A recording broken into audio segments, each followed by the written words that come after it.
Ready to dive into the world of photography with your new Sony ZV-1 II, but not quite satisfied with your shots? Whether they're coming out too bright or too dark, we've got you covered. Welcome to your beginner setup guide. You'll be greeted by a myriad of settings. Don't worry, we'll navigate them together. For those shots that came out too bright or too dark, ISO is key. In the menu, find the ISO setting.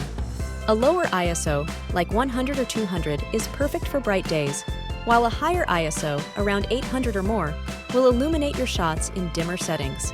Next, let's talk modes. Auto mode is great for starters, but to truly harness the ZV-1 II's power, try aperture priority for landscapes or shutter priority for capturing motion. Each mode is a tool to bring your vision to life. For more personalized shots, explore the white balance modes. Whether you're shooting on a sunny day or in a dark room, there's an option that lets you optimize your camera settings with just a few clicks. Your Sony ZV-1 II is now set up to capture the beauty around you with ease.